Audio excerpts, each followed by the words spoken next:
Good evening, good afternoon, good morning, everybody. I'm Avi Grossman. This is Parsha Talk, and this evening we're very happy to have Gavriel Martindale, who's the author of the Haggadah Berurah.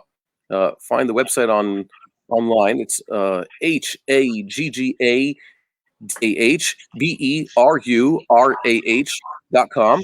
Go check it out, and it's a unique Haggadah. I'm sort of myself in the process of putting out a second Haggadah. I've made one already in my lifetime, and now we're working on the second. Gavriel's Haggadah is remarkably different from that of my own and from anything you've probably seen out there. It's not one of those theme Haggadahs like the feminist Haggadah or the socialist Haggadah or what other Haggadahs out there. Anybody puts out his own Haggadah, usually because he's trying to read his own beliefs into a classic story and commandment. But Gavriel here has something else. Gavriel has actually a theory in Jewish studies. By that is, I mean, Jewish research into all like Talmudic and halachic that he called reactionary, which I thought was just a groundbreaking explication of his approach, the reactionary approach, going back to the sources and looking at it from the beginning and try to reconstruct it and be true to Chazal at the same time. And also sounds a lot like the Torah to Eretz Yisrael that Rabbi Bar Chaim speaks about so much. So we're going to hear about Gavriel's Haggadah, but first, we'd also like to tell everybody about an interesting initiative taken by Gavriel and some of our associates and endorsed by Rabbi Bar Chaim, and now it's picking up steam, a return, at least in study, to the triennial Torah reading cycle. Am I correct? Yes, you are exactly correct. So, whereas I'm supposed to tell you this week's part is Vayakhel-Pekudei and HaChodesh, according to the old custom, they would take a break with the cycle. That is the one reading the Torah in order, going through the Torah parsha by parsha in order. And instead, they're just reading Parah this week, so that they could give HaChodesh, so they could give more attention to the much shorter parasha and understand why it's relevant to us. So the triennial cycle. Go check that out also. Is there a website where people can find information about this? Okay, that's a very good and fair question. The Machon Shiloh website, which is currently down, is going to be coming back soon, and it's all going to be there. That's where we're going to be organizing it centrally. Okay, so check out machonshiloh.com or .org. I think it's machonshiloh.org. Is it down for just upkeep? Is it going to come back totally different, or is there a reason for it being down right now? Okay. As I understand it, it's two separate things, but it's a coincidence. A new website is coming, and it's a good thing that it's coming because the old website just crashed. There wasn't supposed to, it wasn't planned or anything like that, but there will be a new website soon, hopefully Rosh Chodesh Nisan, that's what I understand, and all the information about the triennial cycle program that we're doing will be there. Okay. Now, Rabbi Bar Chaim has been saying for quite a few years that one of the effects of the one-year cycle, which is of Babylonian origin, it's already mentioned in the Talmud, is that we sometimes don't give enough attention, especially in the long parashiot. And in a standard year, which has 12 months, sometimes you have these really long parshas, like Vayakhel-Pekudei is quite long. And it's not given as much attention as, let's say, the sages of ancient Israel used to give it, when they had a one-year cycle.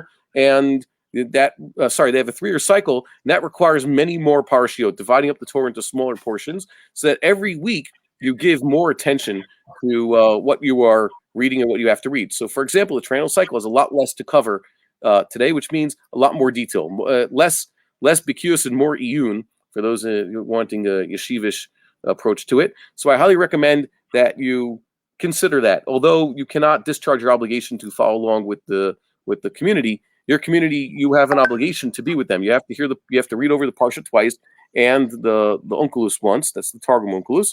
And this cycle is meant as more of a chance for us to actually learn about topics in depth. So check out the triennial cycle. Thank you, Gavriel, for like I said, making this initiative happen and inspiring us, because it's also for me. It's giving me a chance to slow down and actually consider things more. Now, tell us about Haggadah Berurah. What was your mission? And before I say it, just a little vort, the Haggadah itself takes its name from the center of the Haggadah, which is the part called Magid, where you actually have to tell over the story. And that's That's basically the backbone of the Haggadah. So tell us, where did it come from? What's it about? Okay, so well, first of all, I should actually mention that the plan with the triennial cycle is that you're very correct that right now you cannot fulfill your obligation to be mashlim parshios and masibur with the triennial cycle. But the plan, of course, is that in time to come, shuls, maybe your shul, maybe the local shul, whoever's listening to this, will take up the triennial cycle. There's certainly no halachic problem with doing so.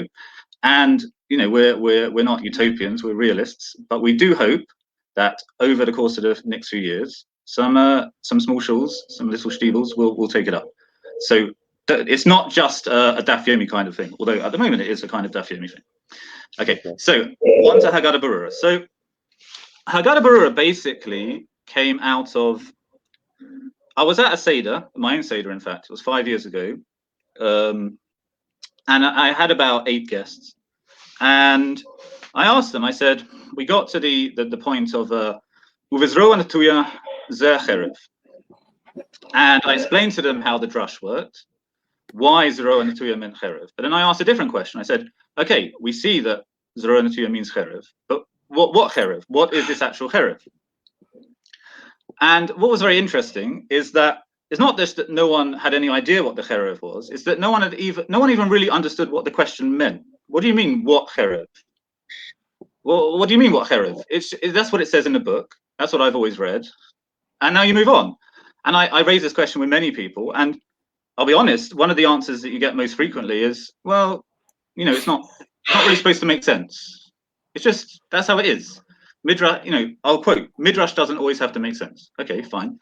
So I didn't find that answer. I'm not saying it's my view. I didn't find that answer satisfactory.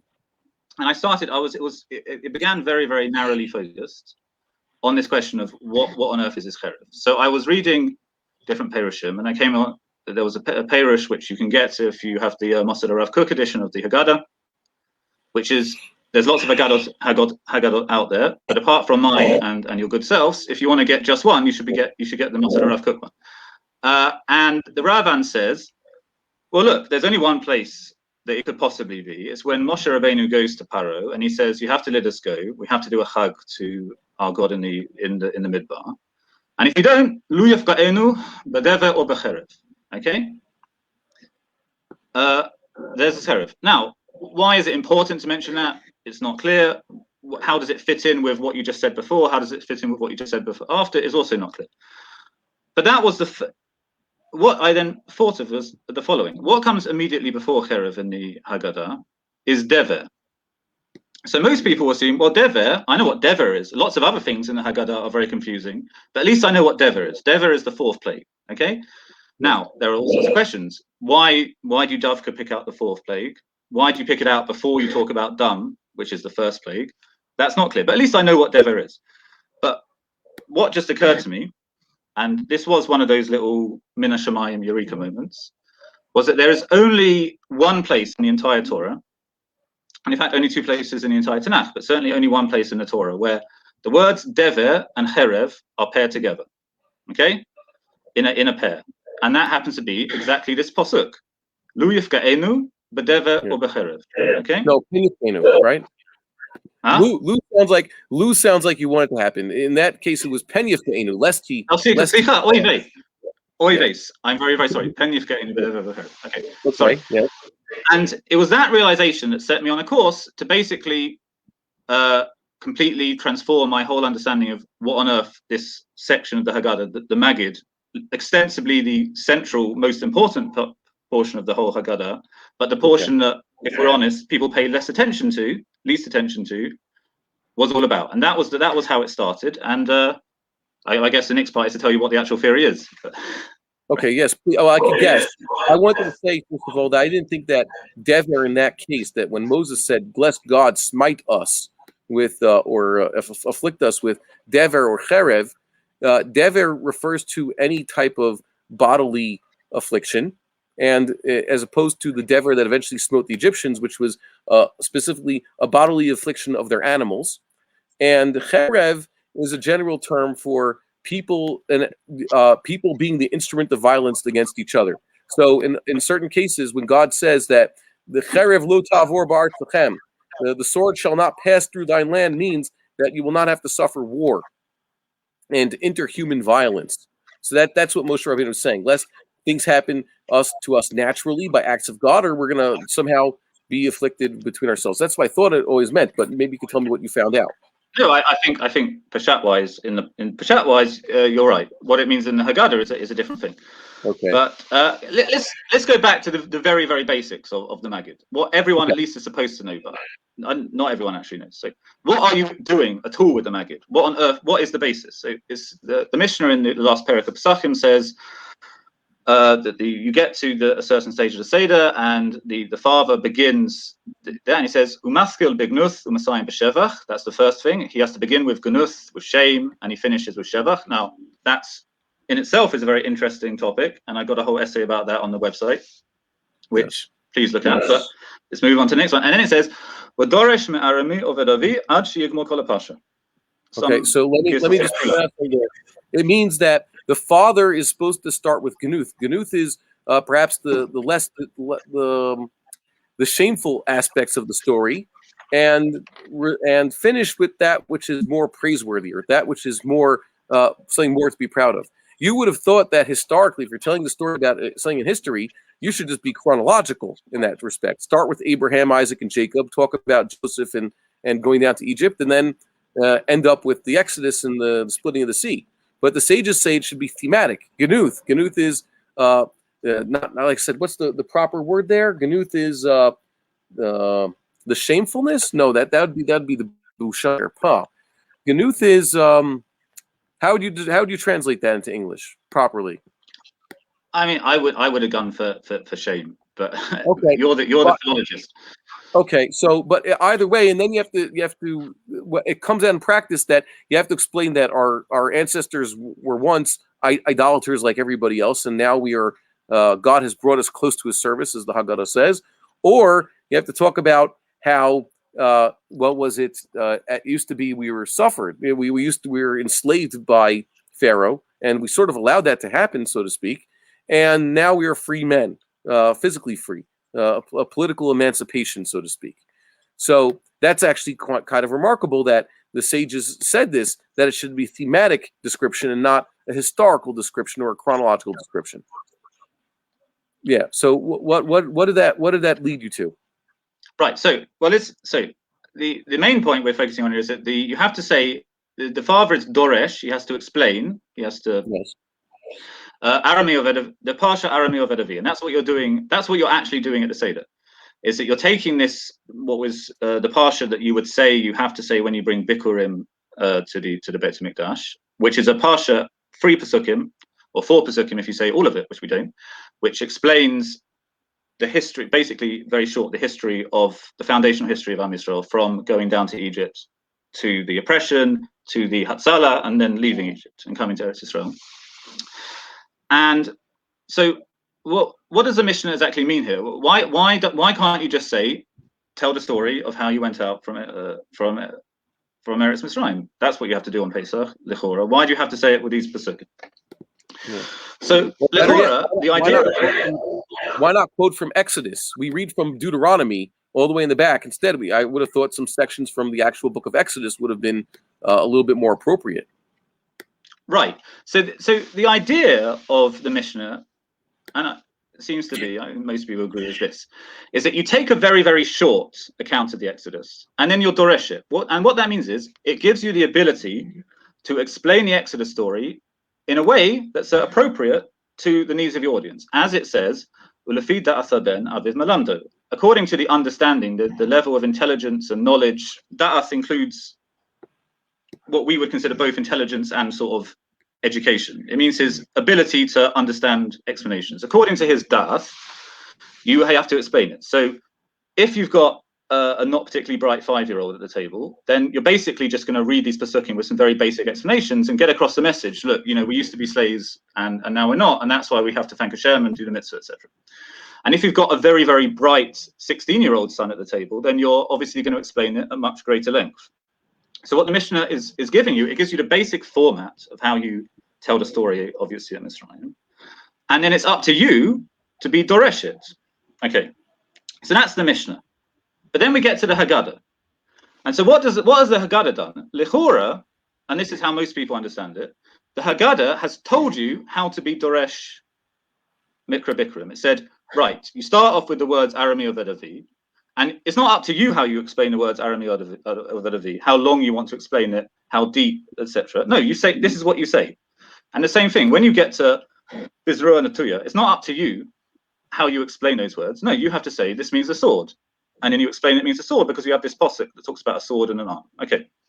Now, that's the common basic understanding of how the Maggid is supposed to work.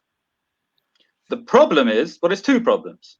Problem number one is, let's say, take the Shemona Esrei. We know that the Shemona Esrei originally was much more, you had much more choice and variability about the exact form of words you used. You have a set order of brachos, maybe even a set order of chatimos for the brachos. Nagid kacha, okay? But it's clear that the exact words that you say in the Shemona Esrei are not fixed by Chazal. That's clear. And it's also clear that most people haven't learned that yet. I mean, for you and I, yes, because we've been studying these things. But everybody thinks that actually the nusach of the tefillah, the actual words, is set in stone. And there's some differences between Ashkenazim, Sephardim, and Hasidim.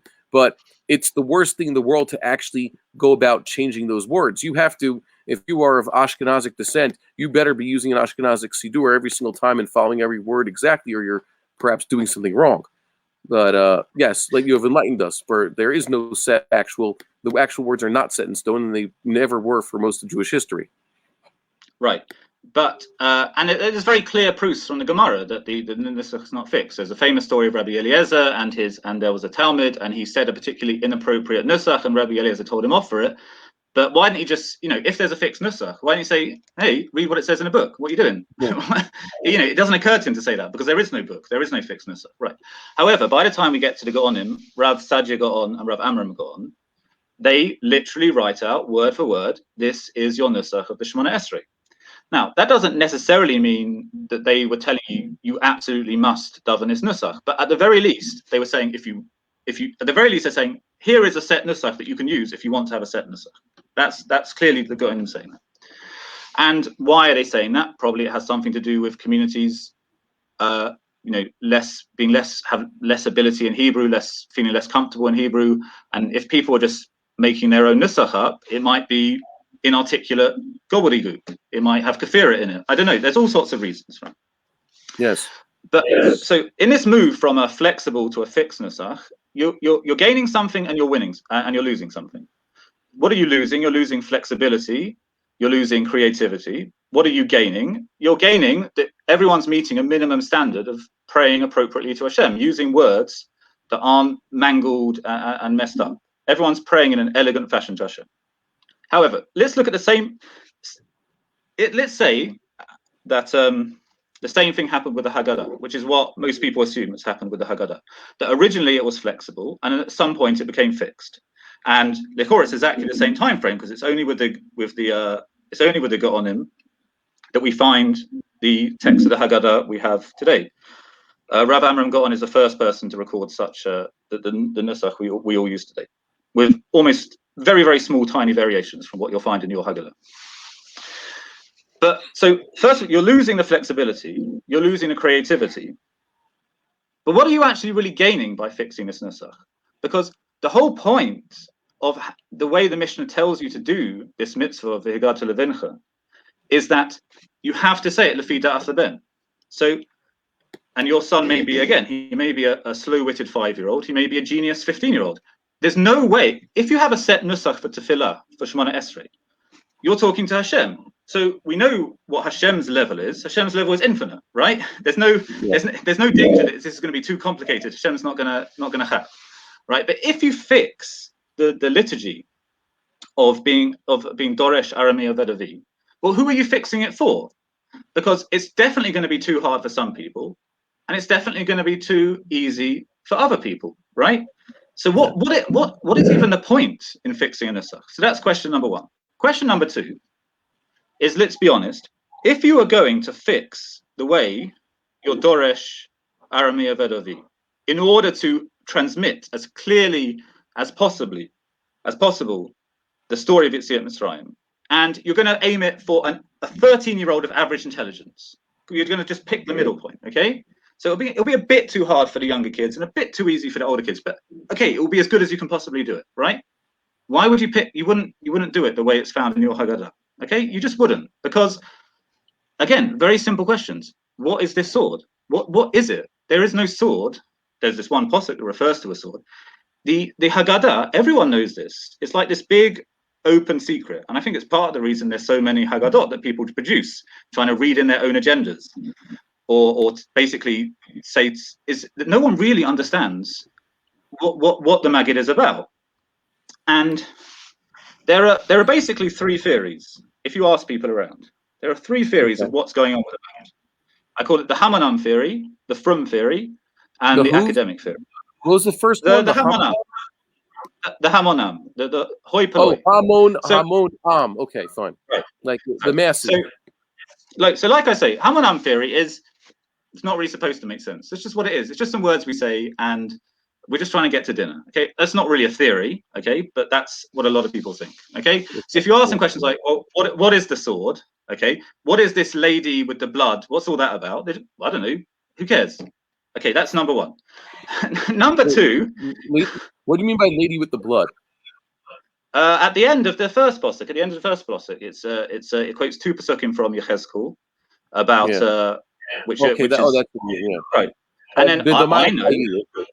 I'm not embarrassed to say it.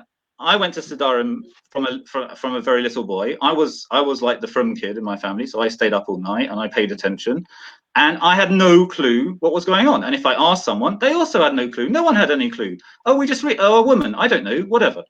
That's Hamanam. Okay. Theory number two, I call the Frum theory, is there's an esoteric message in there. You're right. On the face of it, you're right. It doesn't really make sense, but there's an esoteric message. Okay, maybe there is. I don't know.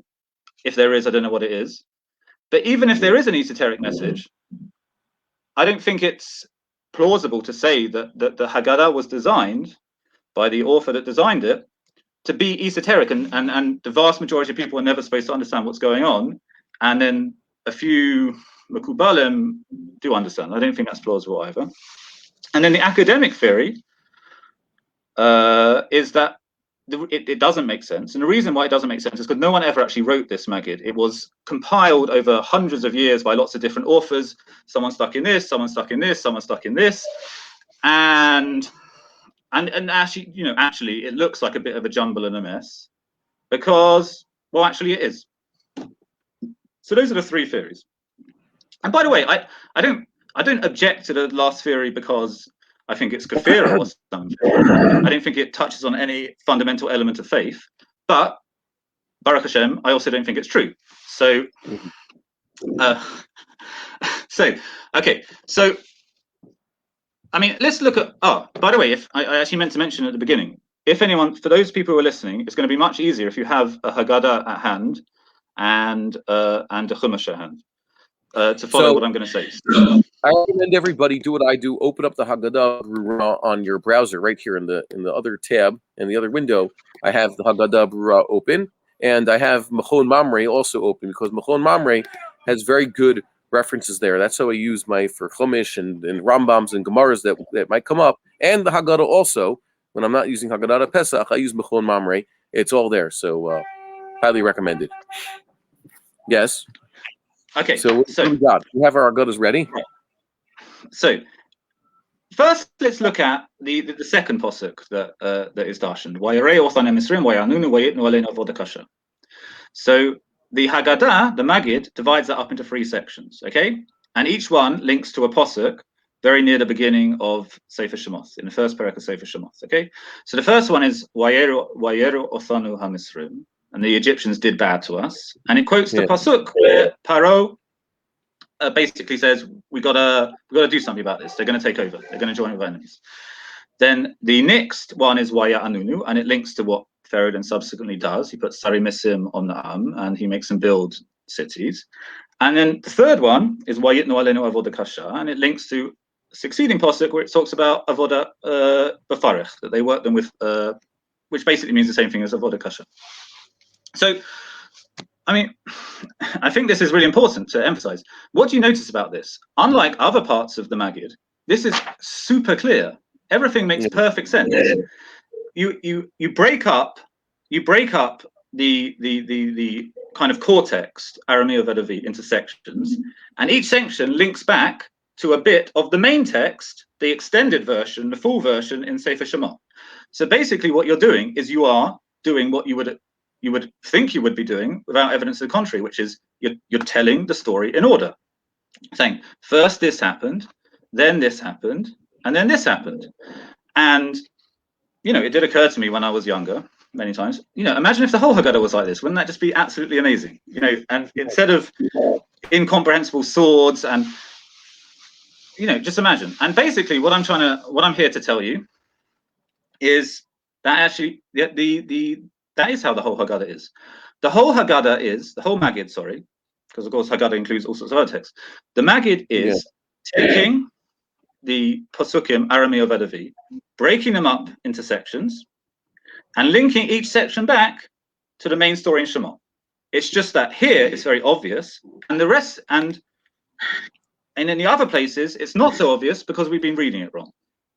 And I'm going to show you how. Ask you, could you lower the volume on your computer so that you hear me lower? Okay, I guess as much as you can safely allow for that, you could still hear me, but because I heard myself, I said and it sounded like I sound like a monster on the other side. Okay. So I agree with you. I thought that perhaps the fact that this particular section of the verse is explained using something, like I said, right out of Exodus, right at the beginning, how the servitude went along would have been a lot clearer than, let's say, bringing what's obviously a parable from Ezekiel that most people aren't aware of anyways, a parable from Ezekiel about a man adopting a child out in the desert, wallowing in its own blood. Yes, that makes a lot more sense. So now you're going to tell me how it is that all those psukim actually do fit this mold and actually do explain the Exodus story. Yeah, please. Right. So let's just look at then the last, the penultimate, because it's darshan twice, but the pasuk Vayosienu Hashem Mitzrayim. So that's divided up into 5 bits. So the first one is this long drasha Lo Ayalidei Malach Lo Ayalidei Saraf. The second one is the Yad Chazakah, which is Dever. The third one is Zroa Natuya, which is sword. The fourth one is Mora Gadol, which is Gilui Shechina. The fifth, sorry, it's 6 sections. The fifth is Othoth, which is the stick, and the sixth is a Mothathim, which is the dung. So what that adds up to is something about, if you were telling the story in order, what are you actually saying here? You're saying it was all Hashem. There was a plague. Does that mean the 4th plague? Maybe, don't know. There was a sword. Not sure what that means. There was Gilui Shechina.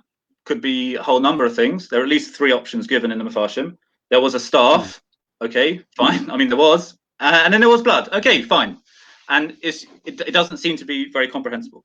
And I'll just explain how very, very simply you can show how this is comprehensible. So just turn back to the last comment on the previous verse. Okay? So what does the Gemara say? The Gemara. What does the Maggid say? The Maggid says, Zeh hadachak. And then it quotes the pasuk, okay, so people read this and they're thinking, and they're in the mindset, well, let's take out the people who aren't paying any attention, okay, which is the majority, but let's take the people who are paying attention. They're in the mindset of drush. So they're, okay, lachasenu, okay, zeh dachak. What does dachak mean? It means lachatz. Okay, fine, so lachatz means lachatz. As it says, a pasuk that talks about lachatz. Pressure. Very, very helpful. Okay, it's hugely helpful. But what I'm saying here is forget the drush. The drush is interesting. How each element is darshaned is an interesting technical exercise for people who are interested in that kind of thing. But just forget that. Just look at the pasuk you're being pointed to. That's all you need to look at. The pasuk is chapter 3, verse 9. Open up your Chumash, chapter 3, verse 9. What is happening? This is Moshe Rabbeinu at the burning bush. Okay? So, what is the Haggadah telling you? Forget everything else. You need to talk about the burning bush now. You're at the burning bush. Tell your son about the burning bush. If he's smart, tell him a lot. If he's dumb, just say, there was a burning bush and Hashem appeared to Moshe. Now turn over the page. The first comment is this very long thing. Lo al yedei malach, v'lo al yedei saraf, v'lo al yedei shaliach, v'chule, v'chule, v'chule.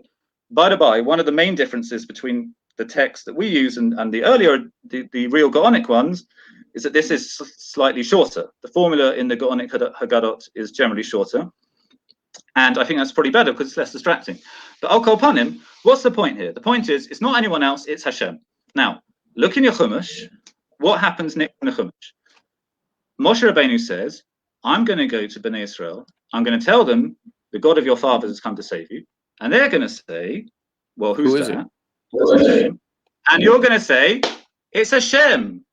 And so this is, what are you doing? All we're doing, and I mean it, all we're doing, it's so simple once you see it, is you're just telling the next part of the story. The next part of the story is the revelation of Hashem's name, which you might think is something you can leave out from the story, but I've got to say, no, this is an important part of the story. So what's the next thing? The next two are pairs. Dever and Cherev are supposed to go together, and it's a reference to the pasuk where Moshe says, "Pen yifka'enu b'dever u'v'cherev," or b'cherev, slicha. So the next part of the story is you need to say, Moshe Rabbeinu goes to Paro. He says, "Let my people go," and Paro says, "No way, it's not happening." And the whole thing with the straw. That's the next part of the story. Okay.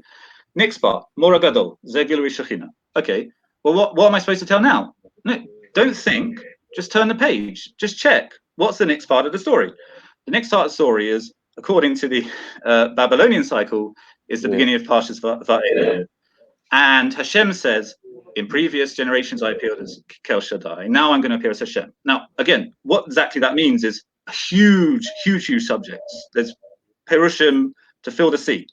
But everyone agrees it means that Hashem is going to reveal himself to some degree that he has not previously been revealed. There's going to be some revelation of Hashem in the world that has not previously been done. Exactly what? Actually, we have to explain that this was an essential part of the Haggadah Pesach, that Moshe Rabbeinu had been told at the burning bush, go to Pharaoh and you're going to start with, turning your staff into a snake, first it said, and then or a tanin. And one Parsha says tanin, the other one says snake, and you're going to turn water into blood, and eventually you're going to kill their firstborn. So you're going to do miracles. Yet when he first went before Pharaoh, nothing happened. There's nothing, not only did nothing happen, no miracles or no signs and wonders, Pharaoh actually made the servitude worse. So the turning point was there at the beginning of what we call Parshas Vayekhel, where God says, okay, now I'm finally going to do something. Now you're going to see this, and now it's going to begin. Now go to Pharaoh and, turn your, do the sticks trick, and then the blood and the frogs and everything. Exactly. Yes. What's the next part that comes after the opening of Parshas Vayekhel? The stick. What does the Haggadah say? Uva orthos zeh mater. What's the next thing? The blood. Uva mofasim zeh hadam. And it's also clear. And now, if you look at, say, the drasha, right? It says, zeh hadam. This is the blood. Kamash ne'amar v'nasafi mofasim b'shamayim v'aretz dam wa'esh v'simrof ashan. Okay? Now, if you're thinking of it as a drasha, you could say, well, how do you know it means blood? Maybe it means esh. Maybe it means timro ashan. I don't know, it'd be just the same. But this is like completely irrelevant. The technical means of how you get there is a technical means. What it's telling you is, this is where you're up to in the story. And once you know what's going on, that's all you have to do. It's really, in a sense, it's a set of notes. It's, you could do this exercise tomorrow. Sit down and tell everyone the whole story of, you see it in Mitzrayim, and record yourself. And then listen to it back later. And you'll think, oh, I forgot that bit, and oh, I forgot that bit, and oh, I forgot that bit, because there's a lot of details. And what following the Haggadah does, once you understand what the Haggadah is trying to tell you to do, is it making sure that you cover every single point. You'd have to talk about the staff, you have to talk about then you have to talk about the blood. How much you talk about it, how in depth you want to go, how many perushim you want to go, that's up to you. And it's your chovah to tailor that to your audience. But what the Haggadah is doing is making sure that you take the story step by step without missing anything out, so you do the job properly. And that's it. And yeah. So now that you've explained to us how your theory regarding Haggadah, if I go to the website will show me this. or I want to make my own based on your model. I want to create a tailored Haggadah for my family. So I go there now. But yeah. So, by the way, you're completely correct. It's very confusing, the left-right thing, when you're trying to adjust a couple. Anyway, okay, go to the website. So what I've done, the first thing I did is I made a Haggadah for me, basically. I made a Haggadah for me. So what am I interested in when I learn Chumash? Basically, I'm interested in Rishonim, Peshat Rishonim. That's my thing, okay? I don't think that has to be everyone's thing, but that's my thing. So what I've done is I've broken up each stage of the Maggid into sections, and I have different questions from each stage of the story and how they're answered, how they're explained by different Rishonim. Okay, I'm a big fan of Rabbi. I'm a big fan of Ramban, so I lean heavily to them. I also, from the Achronim, I like Shadal, so I put Shadal in. Okay, and for people who have the same kind of tastes and preferences, I hope it works for you too. However, there's going to be some people who what they want is Hasidish explanations. They want to do it Rabbi Nachman of Breslev, okay? And I can't help you because I've never learned it, and it's unlikely I'm going to have time to learn Yetzias Mitzrayim LP Breslev theology, okay? But if you want to do that, that is really, really great. You can download basically the same page structure that I've made, but it's all left blank, and you can. So I've given you the structure, each part of the story you're supposed to tell, and in the section where it's kind of more expanded, you can fill it in how you want, and you can explain it. You can, if you're big into archaeology, you can put in loads of notes like that. You know, whatever your bag is. So I guess it's been up online for 2 years, and a few people have. Quite a few people have downloaded it and read it and said, yeah, it's cool, I like it, whatever. And then a smaller amount of people have used it at their Seder. And they said, it was nice, I really liked using it at your Seder. But what I'm really looking for is constructive feedback. Basically, now that we understand, and I think, Ania Katan, I think I've cracked the code of what the Haggadah is trying to tell you to do. What actually is the best way in practice to put this into practice? What's the best format in a book in front of you to be able to use the Haggadah as a guide to really fulfill the mitzvah of telling your son, telling your Seder guests about Yetziat Mitzrayim in a way that they're really going to learn something, they're going to take the message, they're going to come with their commitment to Torah, commitment to Avodas Hashem improved.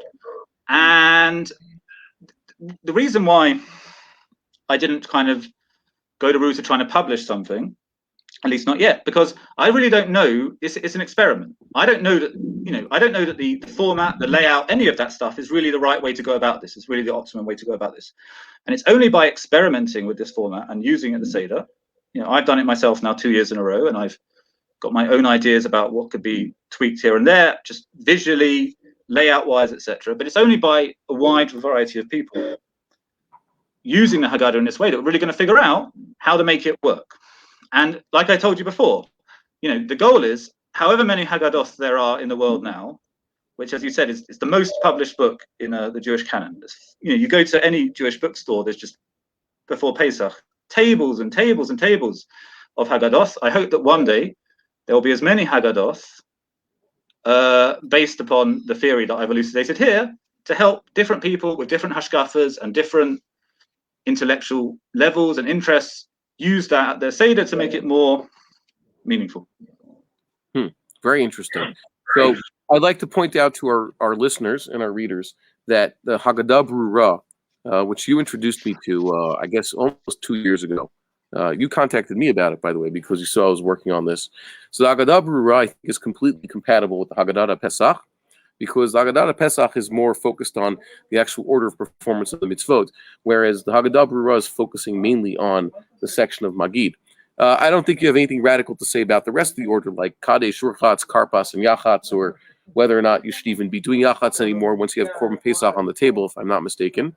I'd also like to take the time, before I ask Gavriel the last question, I'd like to thank him for all of his feedback. It was already also almost 2 years ago where he looked over the entire Haggadah Pesach early edition, before it was made public and put into print. And he gave quite a lot of feedback, actually, and we've incorporated some of his ideas into Haggadah Pesach. So I'm indebted to him, and I'd like to thank him for that.